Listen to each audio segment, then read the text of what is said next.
Em plena cidade portuária de Jope, um homem chamado Jonas olhava o horizonte com os olhos perturbados. Este não era o mesmo Jonas da história do peixe, mas sim Simão, chamado Pedro, um dos 12 discípulos de Jesus. O episódio conhecido como a ressurreição de Dorcas já era passado.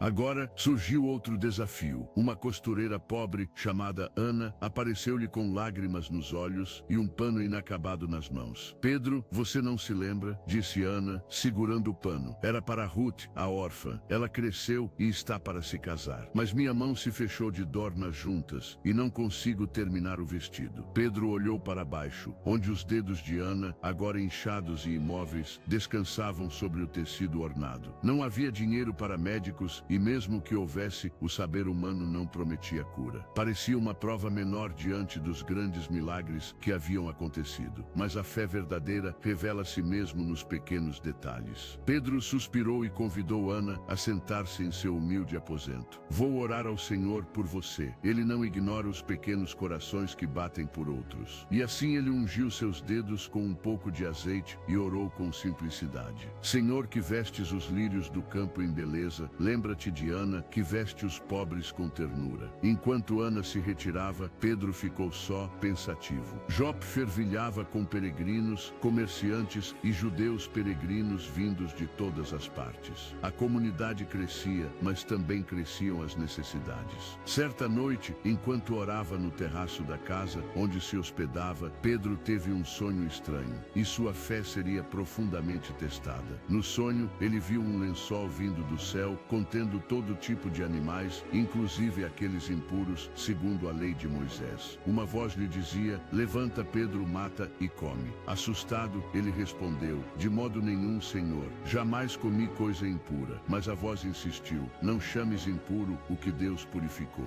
Isso aconteceu 3 vezes. Ao acordar, Pedro sentiu o coração inquieto. Era uma mensagem clara sobre algo maior do que comida. Uma revelação sobre o alcance do Evangelho. Como que em resposta direta, bateram à sua porta. 3 homens enviados por um centurião romano, chamado Cornélio, estavam esperando-o com insistência. Disseram que o anjo do Senhor aparecera a Cornélio e mandara que chamassem Pedro. Pedro hesitou, mas o Espírito Santo lhe falou ao coração: não tenhas receio de ir com eles. Eu os enviei. Com um misto de temor e confiança, Pedro levantou-se e seguiu com eles no dia seguinte, rumo a Cesareia. Era a primeira vez que entrava na morada de um gentio naquele contexto. Mas ele lembrou da visão. Algo divino estava preparando esse encontro. Ao chegar, Cornélio correu ao seu encontro e ajoelhou-se. Pedro, surpreso, o levantou dizendo: levanta-te, eu também sou apenas um homem. Entrando na casa, viu que muitos estavam reunidos. Pedro então declarou: vocês sabem que é contra a lei um judeu associar-se a gentios. Mas Deus me mostrou que a ninguém devo chamar impuro ou impuro. Com o coração aberto, Pedro começou a falar sobre a vida de Jesus, sua morte e ressurreição. Enquanto ainda falava, algo extraordinário aconteceu. O Espírito Santo desceu sobre todos os que ali estavam, exatamente como havia acontecido em Pentecostes. Os gentios começaram a glorificar a Deus, falando em outras línguas. Pedro e os que vieram com ele ficaram maravilhados. Com lágrimas nos olhos, Pedro declarou: pode alguém recusar a água do batismo a estes que receberam o Espírito Santo como nós? E naquele mesmo dia, todos na casa de Cornélio foram batizados, não porque eram judeus ou obedeciam à lei, mas porque creram. Mais tarde, de volta a Jope, Pedro encontrou Ana, costurando. Ela sorriu, acenando com as mãos curadas. O vestido de Ruth está pronto, e ela vai se casar amanhã. Deus ouviu sua oração. A história de Pedro e Cornélio, Atos 10, nos mostra que Deus não faz acepção de pessoas. Que nada é insignificante demais para seus olhos, seja um coração gentil ou mãos calejadas. Quando abrimos espaço para ouvir sua voz e seguirmos sua direção, milagres acontecem, dentro e fora de nós.